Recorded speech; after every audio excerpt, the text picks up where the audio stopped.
മാത്രമല്ല, വാപ്പാട് മാടല്ല, മക്കളോട് പറയാൻ നിസ്കാരം മുടക്കരുത്. പ്രവാചകൻ സല്ലല്ലാഹു അലൈഹി വസല്ലമയുടെ വാക്ക് നിങ്ങളുടെ മനസ്സിലുണ്ടാകും.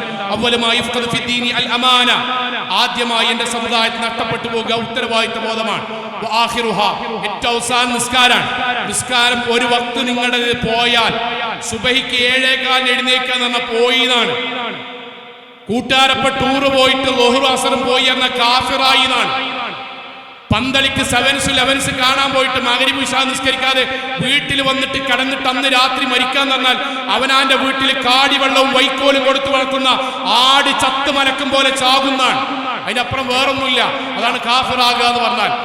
നിസ്കാരം നഷ്ടപ്പെടുത്തരുത്. 2, ഒരു ദിവസം ഒരു പേജെങ്കിലും ഖുർആൻ ഓതുന്നവരായി യുവാക്കൾ, ആൺകുട്ടികളും പെൺകുട്ടികളും മാറണം. ആൺകുട്ടികളെ പെൺകുട്ടികളെ അവനാന്റെ ഫോണ് നമ്മൾ സകല സാധനം വാട്സപ്പിനും ഇൻസ്റ്റഗ്രാമിനും ഫേസ്ബുക്കിലൊക്കെ ഉപയോഗിക്കണില്ലേ, ഒരു ദിവസം ഒരു പേജെങ്കിലും 10 ആയത്തെങ്കിലും ഓതാതെ കിടക്കുന്നവരായി നിങ്ങൾ മാറരുത്. 10 ആയത്തെങ്കിലും ഉറങ്ങണീന്റെ മുന്നായിട്ട് നിങ്ങൾ ഓതണം. അത് നിങ്ങളുടെ അഭിമാനമാകണം. പ്രവാചകന്റെ വാക്കെന്താ അറിയോ? പ്രവാചകൻ സല്ലല്ലാഹു അലൈഹി വസല്ലം പറഞ്ഞു, അള്ളാഹുവിന് ഏറ്റവും പ്രിയപ്പെട്ട ചില ആളുകളുണ്ട്. അവർ അള്ളാഹുവിന്റെ ഗ്രന്ഥം പാരായണം ചെയ്യുന്നവരും അള്ളാഹുവിന്റെ ഗ്രന്ഥം പാരായണം ചെയ്യാത്തവരും തമ്മിലുള്ള വ്യത്യാസം, അവർക്കിടയിൽ അള്ളാഹു ഹിജാബൻ മസ്തൂറ, മറ്റുള്ളവർക്ക് കാണാത്തൊരു പ്രൊട്ടക്ഷൻ നൽകും. ഞാൻ പെൺകുട്ടികൾ പറയണം, ആൺകുട്ടികൾ പറയണം. ലഹരി മാഫിയയിൽ നിന്ന് അള്ളാഹ് നമ്മളെ കാക്കും. അവിഹിത ബന്ധങ്ങളിൽ നിന്ന് അള്ളാഹ് നമ്മളെ കാക്കും. ആരും കാണാത്തൊരു പ്രൊട്ടക്ഷൻ അള്ളാഹ് തരും. എപ്പോന്നറിയോ? ഒരു ദിവസം ഒരു പേജെങ്കിലും ഖുർആൻ പാരായണം ചെയ്യുന്ന ആൺകുട്ടികളും പെൺകുട്ടികളുമായി നമ്മൾ മാറിയാൽ, ഫോണെന്നെങ്കിലും ഓതിയാൽ മതി. നിസ്കരിക്കുക, ഒരു ദിവസം ഒരു പേജെങ്കിലും ഖുർആൻ ഓതുക. 3, ഹറാമായ കാര്യത്തുനിന്ന് പൂർണ്ണമായി മാറിക്കുക. പെൺകുട്ടികളെ, ആൺകുട്ടികളെ, ഞാൻ എന്റെ പെൺകുട്ടികളെ ഇസ്ലാമികമായ ഹിജാബ് മുൻകൈയും അതേപോലെ മുഖവും മുൻകൈയൊഴികെ ബാക്കി ഭാഗങ്ങൾ നിങ്ങൾ ഇഷ്ടത്തിൽ മറക്കുന്നവരാവുക. ഞാൻ എന്തുകൊണ്ട് ഇത് പറയുന്നു വെച്ചാൽ, നിങ്ങൾ ഏതൊരു വേഷത്തിലാണോ ജീവിക്കുന്നത് ആ വേഷപ്രകാരം എങ്ങാനും ഒരു ആക്സിഡന്റ് പറ്റി മരിച്ചു പോയാൽ നിങ്ങൾ ധരിച്ച അതേ വേഷത്തോടെ അള്ളാഹുവിനെ കണ്ടുമുട്ടാൻ നിങ്ങൾക്ക് ധൈര്യമുണ്ടെങ്കിൽ നിങ്ങൾ ആ വേഷം ധരിച്ചോളൂ. ഒന്നുകൂടി ഞാൻ വ്യക്തമാകാൻ പറയാം. കോളേജിൽ പഠിക്കുന്ന പെൺകുട്ടിയാണെങ്കിൽ നിങ്ങൾ കോളേജിലേക്ക് ധരിക്കുന്ന അതേ വേഷത്തിൽ തന്നെ എന്നെ ഖബറിലേക്ക് ഇറക്കി വെച്ചോളൂ എന്ന് നിങ്ങൾക്ക് പറയാൻ ധൈര്യമുണ്ടോ? എങ്കിൽ നിങ്ങൾ ആ വേഷം ധരിച്ചോളൂ.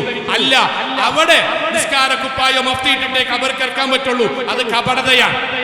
അതുകൊണ്ട് അള്ളാഹുവിന്റെ ദീനെ ഇഷ്ടപ്പെട്ട് ജീവിക്കുക. സഹോദരങ്ങൾ, ആൺകുട്ടികളോട് പറയാൻ, ആൺകുട്ടികളെ, ഒരു അവിഹിതമായ നിങ്ങളുടെ പെങ്ങൾക്കൊരു അവിഹിത ബന്ധമുണ്ട് എന്ന് നിങ്ങൾ അറിഞ്ഞാൽ അന്ന് നിങ്ങൾ അങ്ങാടിയിൽ നിന്ന് വീട്ടിലേക്ക് എങ്ങനെ വരിക? ചെറിച്ച് പാട്ടാടി വരികയാണോ? അല്ല, രോഷം തിളക്കും. പെങ്ങളെ കൈ കിട്ടി അടിക്കും. തീരുമാനാക്കാതെ വീട്ടിൽ നിന്ന് ഇറങ്ങരുതെന്ന് പറയും. പഠിപ്പ് നിർത്തിക്കോന്ന് പറയും. എന്തേ കാരണം? ഒരു പെൺകുട്ടി, നിങ്ങളുടെ സ്വന്തം പെങ്ങളുടെ ജീവൻ നഷ്ടപ്പെടുകയാണ്, അതോടുകൂടി ജീവിതം അതോടുകൂടി ഇല്ലാതാവുകയാണ് എന്ന് നിങ്ങൾക്കറിയാം. എങ്കിൽ വാട്സപ്പിലോ ഫേസ്ബുക്കിലോ അങ്ങാടിയിലോ മറ്റൊരാളുടെ പെങ്ങളെ നിങ്ങൾ പോയി നട്ടപ്പാതിരൊക്കെ വിളിക്കുമ്പോഴും അതേ വീട്ടിലൊരു പെൺകുട്ടിയുടെ ജീവിതം നിങ്ങൾ നശിപ്പിക്കാണ്. അവനാന്റെ പെങ്ങളുടെ ജീവിതം മറ്റൊരാൾ നശിപ്പിക്കുന്നതിന് നിങ്ങൾക്ക് ദേഷ്യമുണ്ടെങ്കിൽ, അത് തെറ്റാ നിങ്ങൾ പറയുന്നുണ്ടെങ്കിൽ, മറ്റൊരാളുടെ പെങ്ങളുടെ ജീവിതം നിങ്ങൾ കാരണം നശിക്കുക എന്ന് പറയുന്നത് ഏറ്റവും വലിയ ക്രൂരതയാണ്. ആ തോന്നിയാസം നിങ്ങൾ ഉണ്ടാകാൻ പാടില്ല. പെൺകുട്ടികളോടും ഇതേ വാക്കാ പറഞ്ഞത്. ലോകത്ത് ഏതൊരു പാപവും അല്ലാഹു പരലോകത്തേക്ക് അതിന്റെ കുറ്റം മാറ്റിവെക്കും, ശിക്ഷ മാറ്റിവെക്കും. പക്ഷേ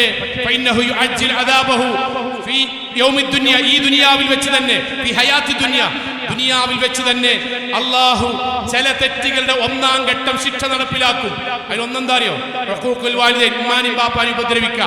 എന്താ ഉമ്മാനും ബാപ്പാനും ഉപദ്രവിക്കാന്നാൽ, ഉമ്മ ബാപ്പ ഞങ്ങൾ പറയുന്നത് അപ്പുറം പോണില്ല, നിങ്ങൾ തന്നെയാണ് എന്റെ ഏറ്റവും വലിയ ഫ്രണ്ട്സ് എന്ന് പറഞ്ഞ് ബാപ്പാന്റെ ഒക്കെ പൈസയും വാങ്ങി ചുരിദാറും വാങ്ങി നടക്കുക, ഉമ്മാനെ സോപ്പിട്ടാണ്ട് ഫോണും വാങ്ങി നടക്കുക.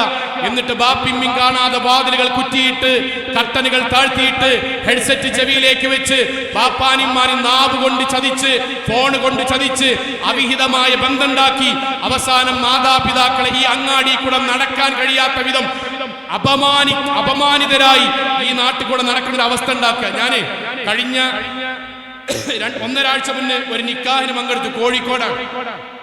പിന്നോട് നിങ്ങൾ നിക്കാഹിന് വരണമെന്ന് പറഞ്ഞു, ആയിക്കോട്ടെ എന്ന് പറഞ്ഞു. 11 മണിക്ക് നിക്കാഹ്, 11 മണിക്ക് എന്നോട് പറഞ്ഞു നിങ്ങൾ വൈകരുതിട്ടോന്ന് പറഞ്ഞു. ആയിക്കോട്ടെ ഞാൻ വൈകണില്ല എന്ന് പറഞ്ഞു. അത് കഴിഞ്ഞിട്ട് എനിക്ക് തിരൂര് പ്രോഗ്രാം ഉണ്ട്. 11 മണിക്ക് നിക്കാഹ്, 11:30 കഴിഞ്ഞു, 12 മണി കഴിഞ്ഞു, 12:30 കഴിഞ്ഞു, 12:45. വരനും ടീമും കാസർഗോഡ് നിന്നാണ്, വധു കോഴിക്കോടാണ്. അവർ ബാംഗ്ലൂർ ഒന്നിച്ച് പഠിച്ചതാണ്. അവിടുന്ന് അങ്ങോട്ടും ഇങ്ങോട്ടും പ്രേമബന്ധായതാണ്. ലാസ്റ്റ് ബാപ്പിമ്മി നിർവാഹമില്ലാതെ കെട്ടിക്കാണ്. 1:45 മണിക്കൂർ. അത് കഴിഞ്ഞിട്ട് തിരൂരിൽ മുമ്പ് ഏറ്റ പ്രോഗ്രാമാണ്. എത്തിയിട്ടില്ലെങ്കിൽ ഉണ്ടാണ് അവസ്ഥ നമുക്കറിയാം. 1:45 മണിക്കൂർ കഴിഞ്ഞിട്ട് കവാടത്തിന്റെ അവിടെ വരനും ടീമും എത്തി.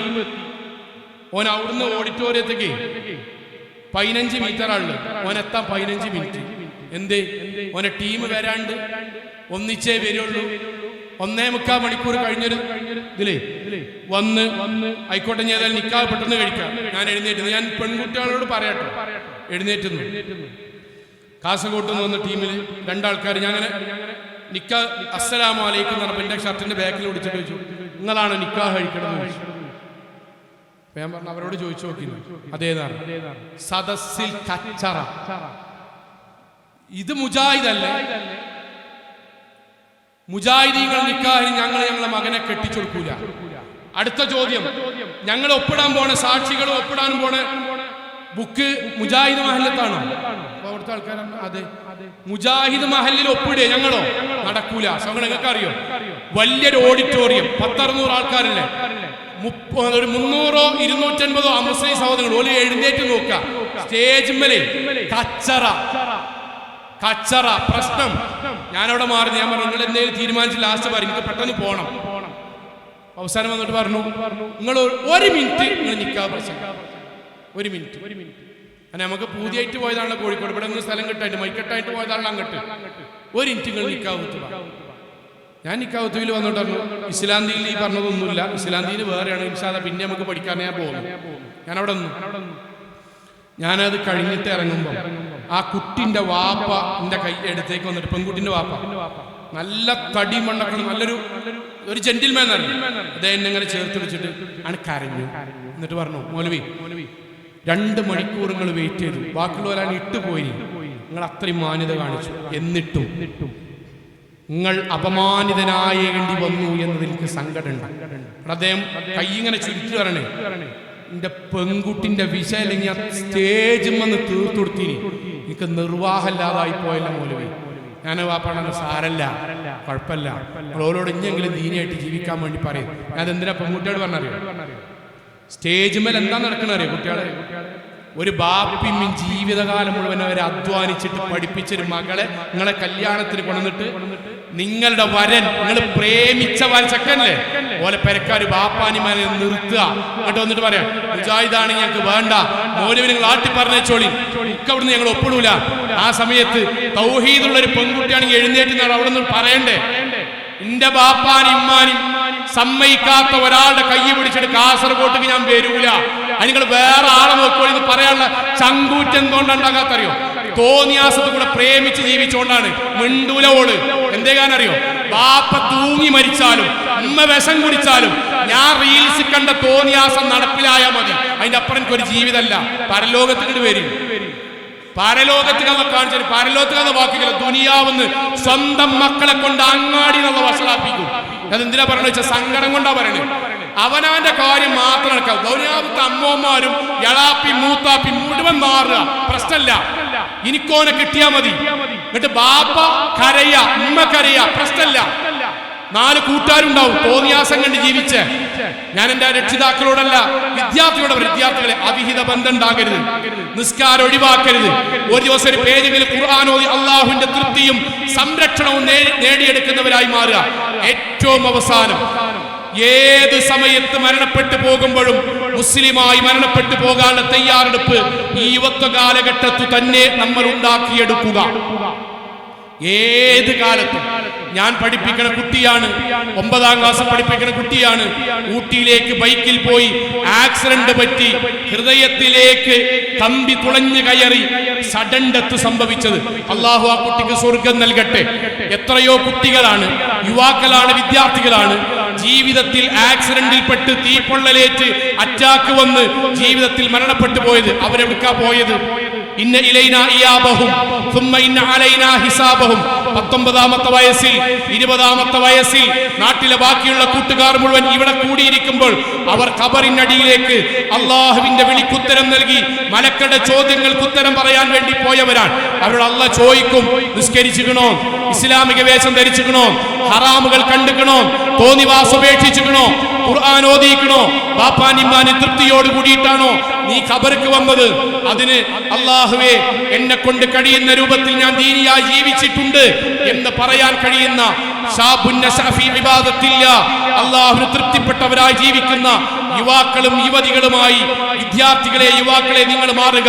രക്ഷിതാക്കളെ, ആദ്യം പറഞ്ഞ മഹല്ലിൽ സിയാർ നടക്കുന്നുണ്ട്, ISMന്റെ പ്രോഗ്രാം നടക്കുന്നുണ്ട്. നമ്മുടെ മക്കൾക്ക് ദീനി കേൾക്കാനുള്ള അവസരമാണ്. അവർ ഹറാമിലേക്ക് പോകാതിരിക്കാൻ ദീനിന്റെ പരിരക്ഷണം ഉണ്ടാകണം, ദീനിന്റെ കൂട്ടുകെട്ടുണ്ടാകണം. അത് ദീനിയായ സംഘടനാ പ്രവർത്തനം കൊണ്ടേ ഉണ്ടാകൂ. അതിൽ നമ്മുടെ മക്കളെ കൂടി ഉൾപ്പെടുത്തുക. അല്ലാഹു അനുഗ്രഹിക്കുമാറാകട്ടെ. റബ്ബനാ ആതിനാ ഫിദ്ദുനിയാ ഹസന വഫിൽ ആഖിറതി ഹസന വഖിനാ അദാബന്നാർ. സുബ്ഹാനകല്ലാഹു ബിഹംദിക അശ്ഹദു അൻ ലാ ഇലാഹ ഇല്ലാ അൻത അസ്തഗ്ഫിറുക വഅതൂബു ഇലൈക്. വഅഖ്ദു അൽഹംദുലില്ലാഹി റബ്ബിൽ ആലമീൻ. അസ്സലാമു അലൈക്കും വറഹ്മത്തുള്ളാഹി വബറകാതുഹു.